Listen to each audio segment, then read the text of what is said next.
Hermanos, que el Señor les bendiga. Después de esa introducción, si no estaba un poquito nervioso, ahora no se pone un poquito más nervioso, así que se pueden sentar. Vamos buscando la palabra del Señor en Mateo 9, que vamos a leer el versículo 12 y 13. Así que, ¿verdad? Como dijo Manuel, excusamos a los pastores, ¿verdad? Están en diferentes responsabilidades, así que el Señor los bendiga en las labores que están haciendo.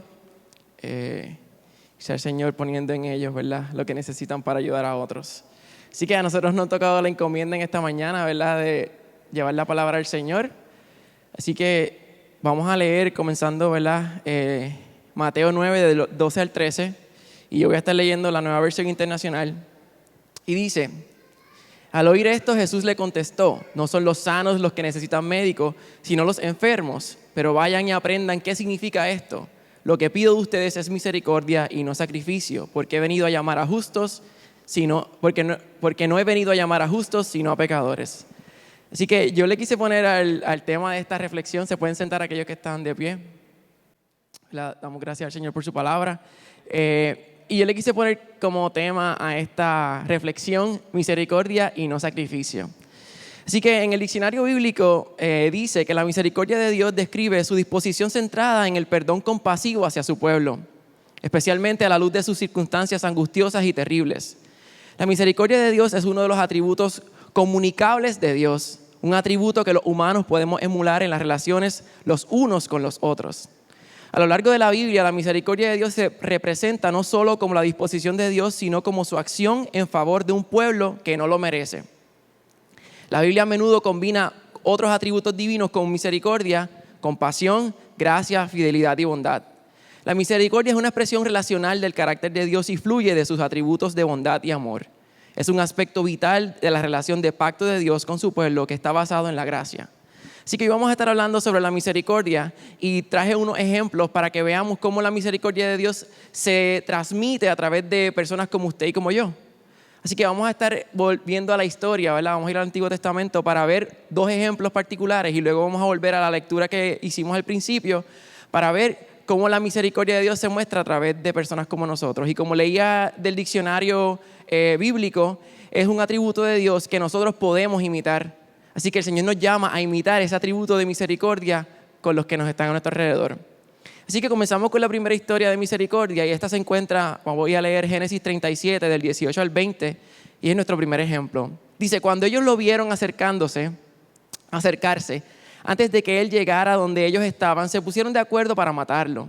Unos a otros se decían: vaya, aquí viene ese gran soñador.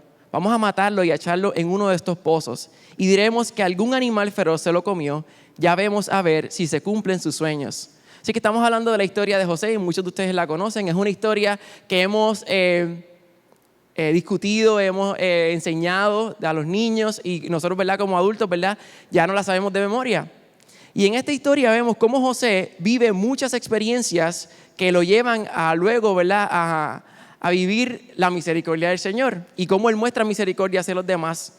Pero antes de llegar allá, donde Él muestra misericordia, yo quiero resaltar unas cosas en la historia de José que Él vivió que aparentemente, ¿verdad?, pudieron haber sido negativas que Él estaba viviendo o que Él recibió.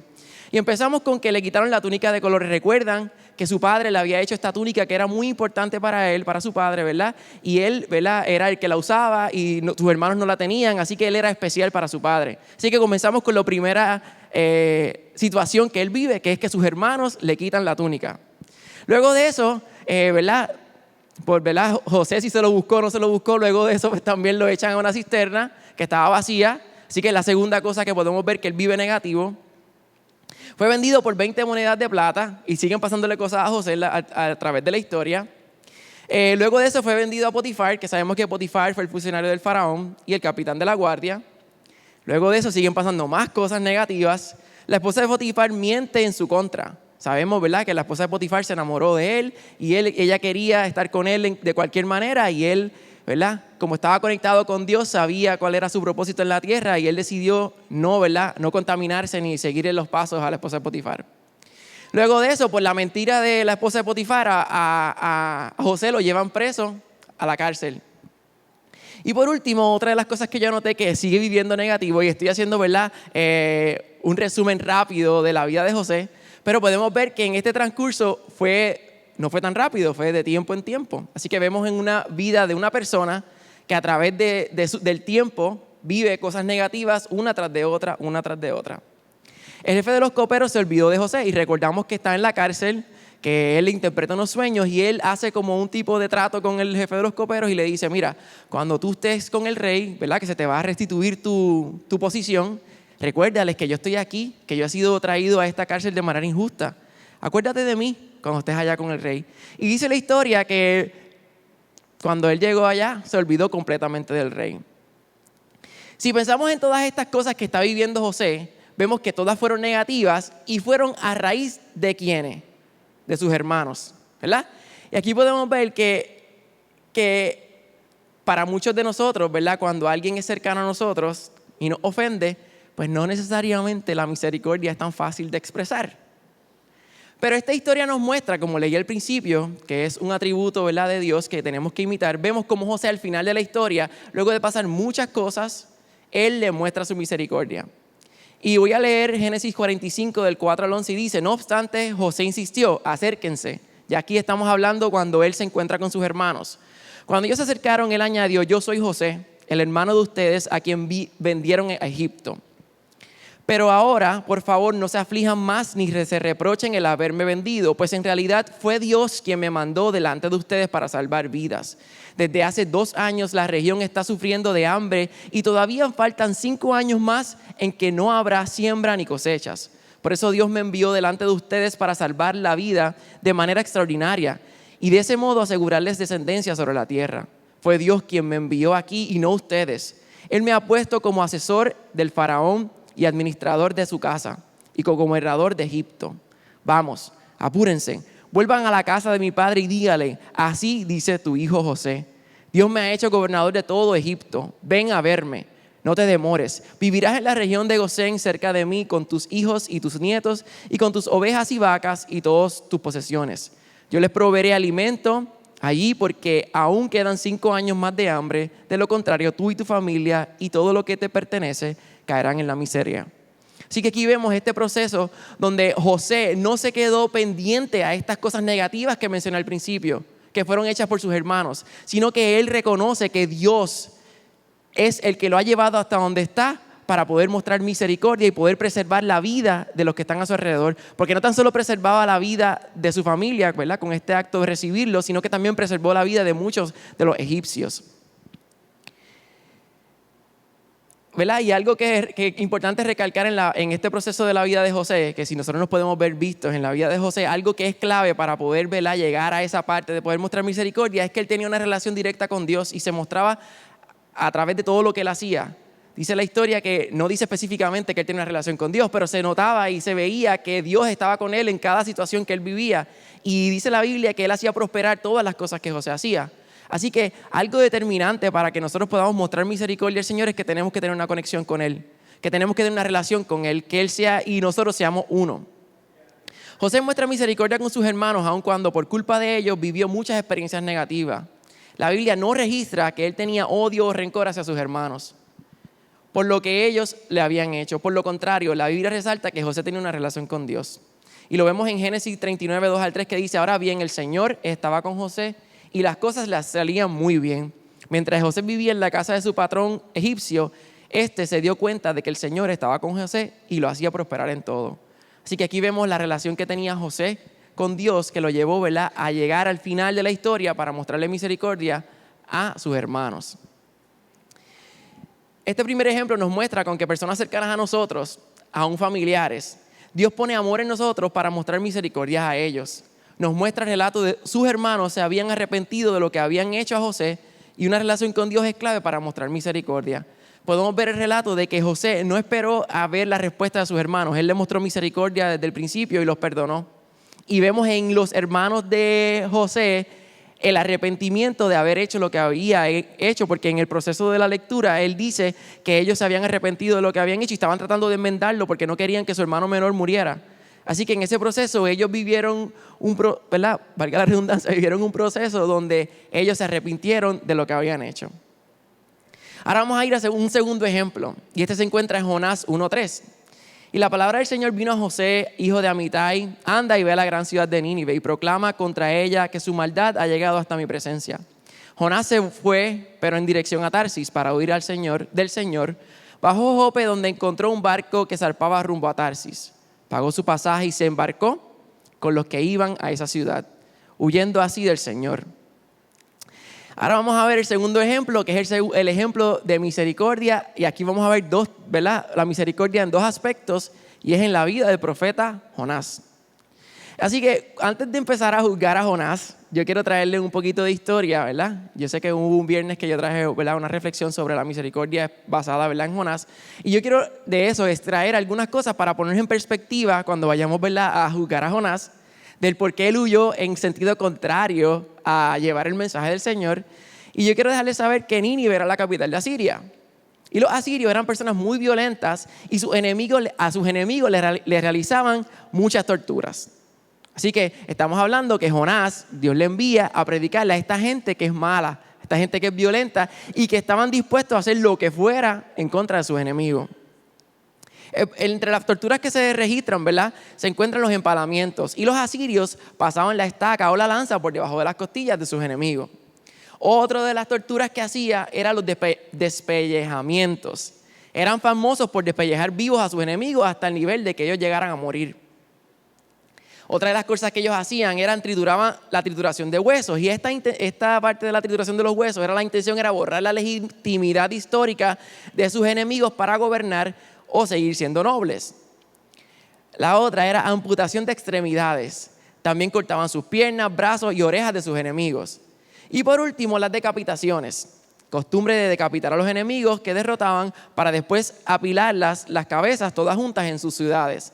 Así que vamos otra vez al principio. Está Dios, ¿verdad?, enviándole un mensaje al profeta Jonás, y le dice: ve a donde esta gente, que ya les expliqué que no eran gente fácil, eran pecadores, eran gente que cogían a cualquiera y lo podían desaparecer en cualquier momento.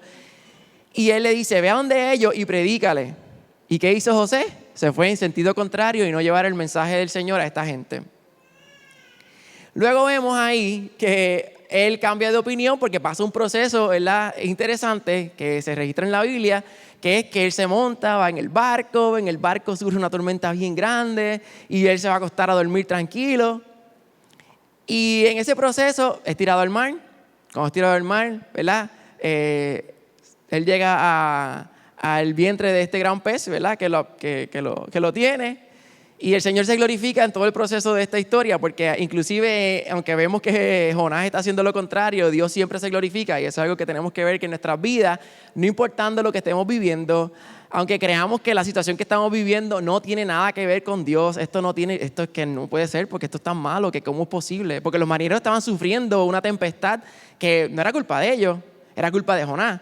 Pero con todo y eso, Dios utiliza lo que sea para él glorificarse. Porque en ese momento, cuando ellos están teniendo el diálogo con Jonás, ellos ven que Jonás es el culpable. Y ellos mismos le preguntan: ¿pero por qué hiciste eso? Si el Señor te mandó a hacer una cosa, ¿por qué lo desobedeciste? Y por culpa tuya estamos en este revolú. Y él, ¿verdad?, básicamente, luego de todo ese proceso, vemos que el Señor se glorifica en la vida de estos, porque los marineros logran reconocer que hay un solo Dios, y era el Dios de Jonás. Así que lo que les quiero también decir con esto, ¿verdad?, que es un side note, una nota al lado, es que cuando usted crea que lo que está pasando en su vida, o lo que, ¿verdad?, yo pueda creer que está pasando en mi vida, que no tiene nada que ver, ¿cómo es posible que esta tormenta que estoy viviendo tenga que ver con Dios? Usted siga caminando y confiando en el Señor, y usted va a ver que esa tormenta a alguien le ministra. Y muy probable no vamos a saber nunca que a esa persona le ministró, porque si pensamos en la historia de Jonás, usted entiende que Jonás sabía que esa gente se arrepintió de corazón y aceptó al Señor, ¿verdad?, y se dio a Dios. No, la historia no señala que Jonás volvió a tener contacto con los marineros. Pero vemos que en el proceso de nuestra vida, o en la vida de Jonás, que lo podemos ver, compararlo con nuestra vida, las tormentas y lo que estemos viviendo probablemente van a tocar la vida de otra persona y nosotros ni vamos a saber. Tenemos que seguir confiando en el Señor, que el proceso que estamos viviendo sea el nombre de Dios glorificado. Amén.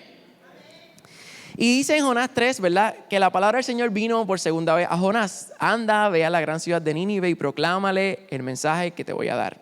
Jonás se fue hacia Nínive conforme al mandato del Señor. Ahora bien, Nínive era una ciudad grande y de mucha importancia. Jonás se fue internando en la ciudad y recorrió todo un día mientras proclamaba: dentro de 40 días Nínive será destruida. Y los ninivitas le creyeron a Dios, proclamaron un ayuno y desde el mayor hasta el menor se vistieron de luto en señal de arrepentimiento. Cuando el rey de Nínive se enteró del mensaje, se levantó de su trono, se quitó su manto real, hizo duelo y se cubrió de ceniza. Luego mandó que se pregonara en Nínive, por decreto del rey de su corte: ninguna persona o animal, ni ganado lanar o vacuno, probará alimento alguno, ni tampoco pastará ni beberá agua. Al contrario, el rey ordena que toda persona, junto con sus animales, haga duelo y clame a Dios con todas sus fuerzas. Ordena asimismo que cada uno se convirtiera de su mal camino y de sus hechos violentos. ¿Quién sabe? Tal vez Dios cambie de parecer y aplaque el ardor de su ira y no perezcamos. Al ver Dios lo que hicieron, es decir, que se había convertido de su mal camino, cambió de parecer y no llevó a cabo la destrucción de lo que les había anunciado. Aquí vemos en el capítulo número 3 de Jonás cómo el pueblo cambia de parecer, cómo al recibir el mensaje, que si venimos a analizar el mensaje de Jonás fue un mensaje corto, que Nínive iba a ser destruida en 40 días, no había más nada. Era un mensaje corto y preciso. Y ellos no pidieron confirmación, ellos no buscaron otra cosa, sino que sintieron que tenían que arrepentirse. Y el rey no solamente fue el único que se arrepintió, él mandó a que todo el pueblo se arrepintiera. Y vemos que al final Dios no hizo, ¿verdad?, lo que había anunciado. Este segundo ejemplo nos muestra la misericordia de Dios. Aunque los ciudadanos de Nínive fueron malos, escucharon el mensaje del profeta Jonás y se arrepintieron de sus malos caminos y Dios no los destruyó. Pero esto nos lleva a reflexionar sobre el profeta Jonás. Él no mostró misericordia para los habitantes de Nínive la primera vez. Jonás intentó huir y no llevar el mensaje, ya que si analizamos bien, los ninivitas eran malos y pensando como humanos no merecían misericordia. Esta gente necesitaba que recibieran el pago de lo malo que habían hecho. Pero Dios quería darle una oportunidad a la ciudad de Nínive. Nosotros, ¿verdad?, pudiéramos vernos en algún punto identificados con Jonás y pensar que X o Y persona pues merece o no merece misericordia. Pero eso no queda de nosotros pensar si una persona merece o no merece tener misericordia. El Señor nos ha llamado a tener misericordia, no a analizar ni a juzgar si una persona merece o no merece tener misericordia. Y yo puse aquí unas preguntas y dice, si nos preguntáramos qué merece la gente, antes de hacernos esa pregunta también deberíamos preguntarnos ¿qué merezco yo? ¿O qué merecía yo? ¿Verdad? Porque es muy probable no merezca nada malo en este momento, pero si analizamos lo que hemos hecho en el pasado, pudiéramos haber merecido algo que hoy no merecemos.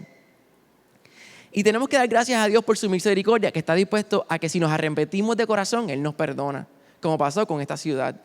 Aquí vemos la misericordia del Señor en dos aspectos. Vemos la misericordia de Dios hacia Jonás, porque le da una segunda oportunidad. Le da una oportunidad de arrepentirse, a llevar el mensaje que Él le había dado. Porque muy probablemente él pudo haber muerto en la tormenta, o también pudo haber muerto en el vientre del gran pez, y ahí pudo haber acabado la historia. El Señor pudo haber hecho otra cosa para glorificarse con otra persona. Pero el Señor le da la oportunidad a Jonás a arrepentirse. Y él se arrepiente, le da la misericordia porque le da la vida todavía. Y él en el proceso del vientre del gran pez tiene una oración que le dice al Señor: Señor, yo voy a ir a Nínive a dar tu palabra. Dios le muestra misericordia, como vimos al principio, y luego vemos cómo él se arrepiente. Y luego también vemos en la historia cómo el Señor ve una gente que no era buena, una gente que había hecho cosas bien malas y que estaban acostumbrados a matar, a ser violentos, cómo llevar el mensaje a esta gente que necesitaba la misericordia, ellos recibir la misericordia y arrepentirse. Vemos un factor común aquí en estas dos historias y luego vamos a verlo también en la tercera, que recordemos que la misericordia se da primero, es algo que se entrega primero sin esperar nada a cambio. Pero es el Señor quien pone en nosotros, ¿verdad?, o en las personas que reciben esa misericordia, la oportunidad de arrepentirnos. Y si nos arrepentimos de corazón, el Señor es tan bueno que nos perdona, como esta gente de Nínive, que fue capaz de que ya Él había dicho que los iba a destruir y fue capaz de aplacar su ira, y su ira calmó y no destruirlos. Ahora vamos al tercer y último ejemplo, que es el de Jesús. Y en este estaremos leyendo Mateo 9, del 9 al 13, y el título, ¿verdad?, esta porción, ¿verdad?, de la palabra se llama Llamamiento de Mateo. Y dice así: al irse de allí, Jesús vio a un hombre llamado Mateo, sentado a la mesa de recaudación de impuestos. Sígueme, le dijo. Mateo se levantó y lo siguió. Mientras Jesús estaba comiendo en casa de Mateo, muchos recaudadores de impuestos y pecadores llegaron y comieron con él y sus discípulos. Cuando los fariseos vieron esto, le preguntaron a sus discípulos: ¿por qué come su maestro con recaudadores de impuestos y con pecadores? Al oír esto, Jesús le contestó: no son los sanos los que necesitan médicos, sino los enfermos. Pero vayan y aprendan qué significa esto. Lo que pido de ustedes es misericordia y no sacrificio. Porque no he venido a llamar a justos, sino a pecadores. Así que aquí vemos un relato donde está Mateo. Hay varios personajes. Está Mateo, que es recaudador de impuestos. Están los fariseos, ¿verdad?, que están ahí. Está Jesús. Están los discípulos de Jesús. Y dice un comentario bíblico que la misericordia es la disposición de favor, compasión, perdón y aceptación hacia los necesitados y de piedad hacia Dios. El término sacrificio comprende todo lo exterior de la religión, el sistema de sacrificios y leyes ceremoniales. Miqueas enseñaba que Dios quería primeramente misericordia y luego los sacrificios y ceremonias, lo interior y luego lo exterior. Los fariseos habían invertido el orden de las prioridades. No había venido para llamar a los justos, es decir, a los que se consideraban justos y sanos, que no deseaban su ayuda. Por el otro lado, había venido, sí, para todos los que se consideraban pecadores y están dispuestos a recibir su ayuda. Las Escrituras enseñan consecuentemente que todos los hombres son pecadores y que no hay justo, que no hay justo ni aun uno. No hay esperanza para alcanzar la misericordia y perdón de Dios hasta que el hombre reconozca que está hecho y se abra a Dios por fe en Jesucristo. Así que recordemos también que el oficio de Mateo era publicano o cobrador de impuestos, lo exponía a un odio tenaz de sus compatriotas, pues lo consideraban como traidor. Siendo judío, se prestaba al gobierno romano para extraer de los judíos impuestos exorbitantes. Los judíos pagaban una suma importante para comprar el impuesto del cobrador. Luego tenían la libertad de agregar un porcentaje no establecido por encima de lo que exigía el gobierno romano. Así se hacían ricos a expensas de los compatriotas. Por lo tanto, eran considerados como los peores pecadores con los cuales la gente se asociaba. Mientras yo estaba leyendo, resultaba algo bien interesante, y era que, como decía esta parte de comprar los impuestos, y era que los cobradores de impuestos se enteraban, ¿verdad?, cuánto impuestos tenían que pagar, ¿verdad?, en cada ciudad, porque no todas las ciudades se le cobraba el mismo impuesto. Y entonces los romanos decían que, por ejemplo, esta ciudad tenía que pagar cierta cantidad de impuestos. Lo que pasaba era que, como antes no había comunicación, no se comunicaban las cosas, ¿verdad?, porque no había televisión, no había radio, así dice el comentario, ¿verdad?, nadie sabía cuánto realmente tenía que pagar esa ciudad. Así que los cobradores de impuestos, sabiendo esa información, compraban y decían: yo voy a cobrar los impuestos de esta ciudad. Ellos aumentaban el porciento a su discreción y pagaban la cantidad que ellos sabían que tenían que pagarle al Imperio Romano, pero ellos se quedaban con otra porción. Así que, y esta gente eran de los mismos de ellos, ¿ok? Así que vemos y entendemos un poquito más a fondo de por qué esta gente no eran bien queridos o eran hasta odiados por sus compatriotas. También decía, estaba leyendo la historia, ¿verdad?, que decía que habían cobradores de impuestos que eran buenos y eran justos y eran bien pocos. Eran tan pocos que a veces ellos lo que hacían era que creaban estas estatuas como que para reconocer a esta persona que había sido súper buena con ellos, y en el pueblo o la ciudad le hacían una estatua a esa persona que había sido bueno con ellos en términos de cobrar los impuestos y ser justos con los impuestos. Yo me puse a leer y habían impuestos por todo. Habían impuestos por usar las carreteras, por lo que vendían, había impuestos por todo. Así que imagínense, usted está recibiendo a esta persona y está mirándola, que no es una persona bien vista por su pueblo. Así que Mateo está en esta posición. Era un cobrador de impuestos, ¿verdad?, o un recaudador de impuestos, y los cobradores de impuestos, como mencioné, eran odiados ya que se aprovechaban del pueblo. Y eran judíos que trabajaban para el Imperio Romano para cobrar impuestos sobre sus propios judíos.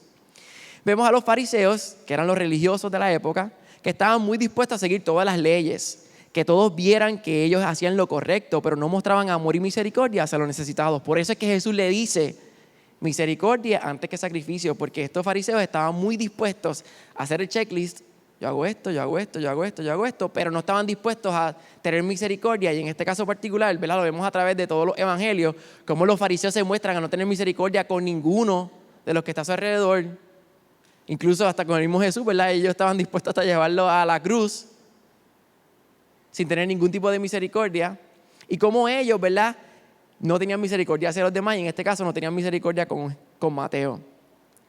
Es por esto que Jesús dice que antes de hacer cualquier cosa, cualquier sacrificio, y cumplir con la ley debían mostrar misericordia a los necesitados. A Jesús no le importaba la reputación de Mateo y sus compañeros. Él vio la necesidad que tenían y se sentó con ellos y cenó. Mientras los religiosos de la época no se hubieran nunca acercado, Jesús le explica que son los enfermos los que necesitan ser sanos y Jesús es quien puede sanarlos. Así que vemos un gesto también de misericordia, y el más grande que podemos ver, que es el de Jesús, que lo podemos ver cómo se acerca a esta persona que era repudiada por la sociedad, a esta persona que era un marginado, que nadie de los religiosos de esa época iba a acercarse a llevarle el mensaje y a poderle hablarle de Jesús.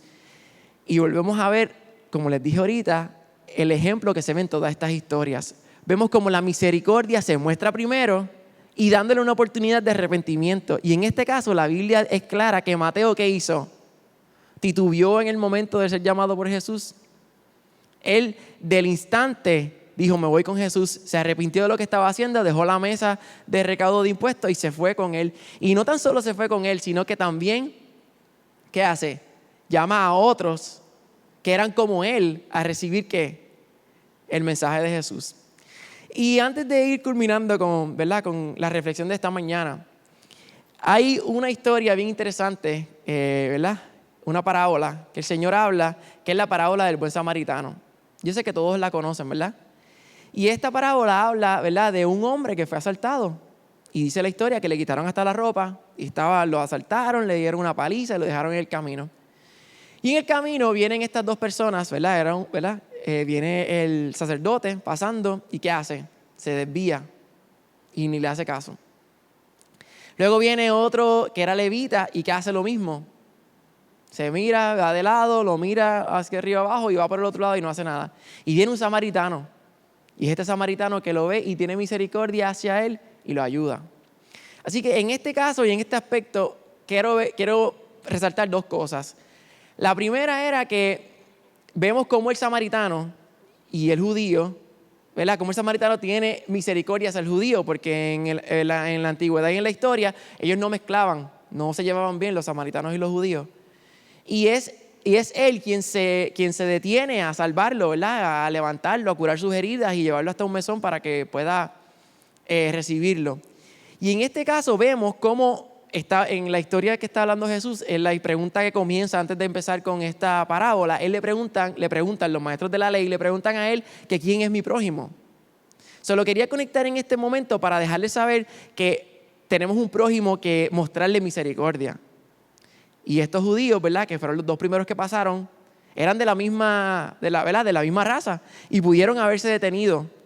Pero como no se querían mezclar con aquello que estaba pasando sin saber si habían todavía ladrones, si él iba a estar muerto, no iba a estar muerto, como no lo reconocían como judíos, pues pasaron de largo.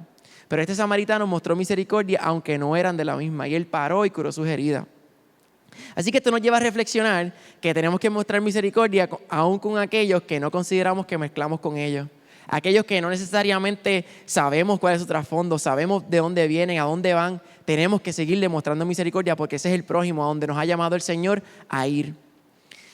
Así que aquí vemos, en la reflexión de estos tres ejemplos, vemos la misericordia mostrada en 4 aspectos. El primero de los aspectos es la misericordia con los familiares.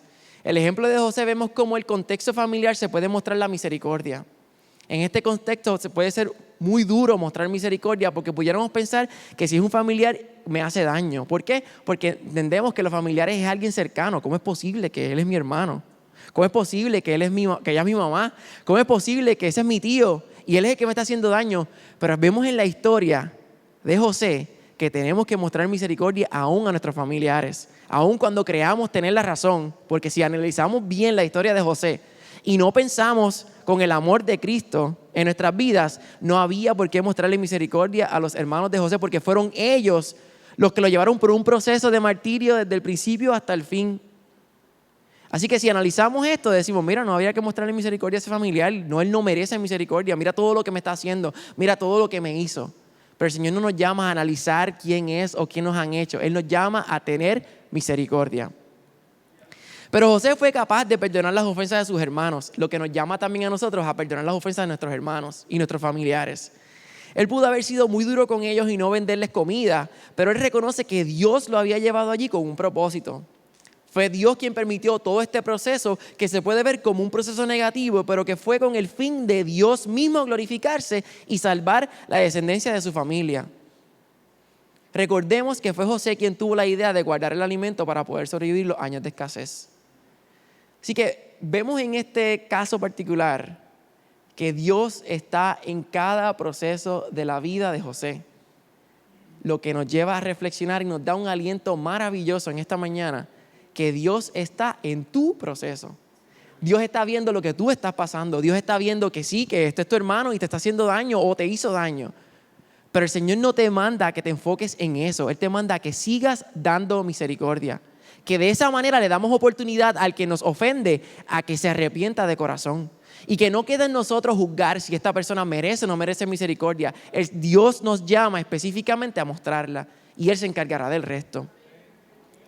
Ahora vamos a ver el otro aspecto en donde se muestra la misericordia. Y esta misericordia se muestra con respecto a personas que no conocemos. Y esto se da específicamente en el ejemplo de Jonás. Vemos cómo en el contexto de personas desconocidas se muestra la misericordia. Jonás fue enviado a una ciudad a llevar un mensaje. Dios lo envía a Nínive, donde él no conocía a nadie, donde era un extranjero. Se encomienda a llevar el mensaje de Dios. Y en este caso particular eran personas fuera del pueblo judío, de una me enredé. Quiero hablar un poquito rápido, ¿verdad? Eran una nacionalidad diferente a la de Jonás, con una reputación de ser violentos, malos con los demás. Y Dios envía a Jonás con el propósito de darle la oportunidad de arrepentimiento. Vemos que al final de la historia, cómo Dios retira su ira y no destruye al pueblo porque se arrepintieron de sus malos caminos. Ahora nos lleva a ponernos también en el papel de Jonás, de que si el Señor nos llama a hablarle a una persona desconocida que a nuestro juicio no merece misericordia, el Señor nos está diciendo en esta mañana, en la reflexión de la palabra, que Jonás le mostró misericordia a esas personas desconocidas que no merecían misericordia. Pero Dios los estaba llamando a que tuviera misericordia con ellos, que le diera la oportunidad de arrepentimiento. Y fue a través del mensaje de Jonás como un pueblo completo se salva. Es salvado de la ira de Dios porque hubo alguien que sintió misericordia por ellos y obedeció a Dios. Lo que nos lleva otra vez a reflexionar que si Dios nos envía a hacer algo y nosotros al principio como humanos pudiéramos pensar, es que esa persona yo no la conozco. Y además cuando yo analizo su background y miro su resumen, esa persona no merece misericordia. Esa persona ha sido malo con fulano, con mengano, con sutano. Y mira, ha hecho esto, ha hecho lo otro. Pero el Señor no nos llama a que juzguemos. El Señor nos llama a que tengamos misericordia. También vemos otro aspecto y es la misericordia de Dios cuando no somos obedientes. Y esta va personalmente con nosotros. Ahora estamos viendo la misericordia hacia los demás. Ahora vamos a sentarnos a ver la misericordia con nosotros. Vemos la misericordia de Dios ante la desobediencia. En la historia de Jonás vemos cómo Dios le da una segunda oportunidad a Jonás para llevar el mensaje a Nínive. Jonás se pudo haber ahogado en el mar, como mencioné ahorita, o pudo haber muerto en el vientre del gran pez. Pero Dios tenía un propósito y era llevar el mensaje a Nínive. Así que Jonás se arrepiente de no haber ido la primera vez a Nínive y Dios le da una segunda oportunidad. Todo con el fin de que se cumpla su propósito. Volvemos a lo mismo y recalcando una y otra vez. Recordemos que todo lo que nosotros vivimos es con el fin de darle gloria a Dios. Si el Señor nos da a nosotros una segunda oportunidad de arrepentirnos y tiene misericordia con nosotros, vamos a empezar. Si Dios nos da una segunda oportunidad de misericordia, debemos aprovecharla como hizo Jonás y arrepentirnos. Porque el Señor nos vuelve y nos extiende su misericordia día tras día. Y esto nos lleva a reflexionar de que sabemos que todos somos humanos. Y todos en algún momento dado no vamos a mostrar misericordia. Pero vemos cómo hay un Dios de amor, un Dios que nos da una segunda oportunidad, que nos da otra oportunidad para así mostrar misericordia. ¿Qué nos lleva a esto a reflexionar? Y nos debe dar paz. Que no debemos ser muy duros con nosotros mismos. Ahí hay un sobrinito que está pidiendo ayuda. Así que el Señor nos envía a que tengamos misericordia no matter what. Y que tengamos misericordia con los demás y cuando nos den una segunda oportunidad aceptarla, arrepentirnos y seguir mostrando misericordia. Y esto de mostrar misericordia es algo de día a día y es de situación a situación. O sea, esto no es algo que yo digo, yo hoy mostré misericordia y con eso acabé el asunto, ya no hay que mostrar misericordia más. Esto es algo de todos los días, todos los días, todos los días. Debemos ser cristianos que veamos la misericordia del Señor hacia nosotros y podamos extenderse hacia los demás. Y cuando tengamos hasta algún pensamiento ligero en contra de no tener misericordia, que nos arrepintamos de corazón y volvamos a emplear misericordia hacia los demás. Recuerdo que cuando estaba llevando la reflexión, eso fue un viernes con respecto a la historia de Jonás, yo estaba pasando esa misma semana por una situación donde estaba dando mi opinión estaba hablando con los pastores y estaba dándole mi opinión acerca de algo. Y yo había sido bien tajante con mi punto de vista y yo no había pensado, y esa misma semana me tocaba preparar la clase, ¿verdad? O la enseñanza de la noche. Y yo estaba reflexionando hacia la misericordia y luego que estoy reflexionando, que estoy hablando, vuelvo y me reúno con mis padres y les digo, ¿saben qué? Les pido perdón porque aunque no he ejecutado nada en contra de nadie, solamente fue mero a pensar y hablar, le pido disculpas por lo que dije porque lo que yo estaba diciendo no estaba siendo palabras de misericordia hacia cierta persona. Así que yo les pido perdón porque aún expresarlo cometí el error. Y el Señor nos llama a esa reflexión. Somos humanos, vamos a cometer errores, pero que podamos volver al Señor en arrepentimiento de corazón. Y el Señor nos perdona y mostrar misericordia, porque eso es lo que nos llama el Señor en este momento. Y por último, vemos la misericordia con personas en la comunidad. Vemos cómo el ejemplo de Mateo, como se muestra la misericordia de una persona repudiada o marginada por la sociedad. Por el trabajo que realizaba Mateo, la sociedad o las personas no querían tener ningún tipo de contacto con él. Pero vemos cómo Jesús tuvo misericordia con él y lo llama y lo invita a seguirle. Y leímos cómo Mateo, sin titubeo, decide dejar todo atrás y seguir a Jesús. Incluso hizo una fiesta, como mencioné ahorita, para que otros conocieran a Jesús. Vemos este ejemplo maravilloso, donde en nuestra sociedad podemos tener gente que podamos decir, es que yo no me voy a acercar a ese tipo de personas. Ese tipo de persona está descalificado de recibir misericordia. Pero Jesús nos llama a ir a esas personas en nuestra sociedad que pueden ser los marginados, que pueden ser los que no queremos tener ningún tipo de contacto. El Señor nos llama a tener misericordia con ellos y a tener amor hacia ellos, porque no es de nosotros decidir si esta persona merece o no merece, como le he dicho a través de la plática en esta mañana. El Señor nos llama a tener misericordia. Porque como cristianos pudiéramos decir, yo cumplo con esto, con esto, con esto, con esto. ¿Y de qué nos vale cumplir con todo el checklist de ser cristiano? O en este caso, ¿verdad? Vamos a moverlo, no cristiano, ser religioso. Porque aquellos que son cristianos tienen a Jesús en su corazón y imitan a Jesús. Así que si imitáramos a Jesús, pues haríamos lo que nos pide, que es tener misericordia. Pero si en algún punto, ¿verdad? El Señor nos llama como quiera a ir a esas personas y Jesús nos dio el vivo ejemplo de ir a donde los marginados de nuestra sociedad a mostrarle misericordia. Al final de estos tres ejemplos vemos cómo la misericordia del Señor se mostró primero. Y en estos tres ejemplos, los hermanos de José, la ciudad de Nínive y Jonás, y Mateo, el cobrador de impuestos, se arrepintieron. La misericordia siempre se muestra con el fin de darle la oportunidad a Dios que haga su obra. Es aquí donde Dios le da la oportunidad a las personas de arrepentirse y es Dios quien puede cambiar las vidas. Y a nosotros nos toca solamente ser misericordiosos. Así que cerrando en esta mañana con esta reflexión, como les he dicho del principio hasta el final, es que mostremos misericordia hacia los que están a nuestro alrededor. Y esa misericordia se va a traducir en muchas otras cosas, probablemente cosas que nosotros ni vamos a ver, pero le toca a Dios hacer la obra, no a nosotros de pensar si merecen o no merecen hacer algo, o merezco hacer este gesto con esta persona. El Señor nos envía a tener misericordia en todo tiempo. Así que nos ayude el Señor, ¿verdad?, a reflexionar en esto. Y como les mencioné con la parábola del buen samaritano, el prójimo son todos. No es uno o es el otro. No es aquel que me hace el bien o que me hace el mal. Son todos, son nuestro prójimo. Y el Señor nos llama a tener misericordia. El Señor nos ayude a ser misericordiosos y a mostrar su amor. El Señor les bendiga.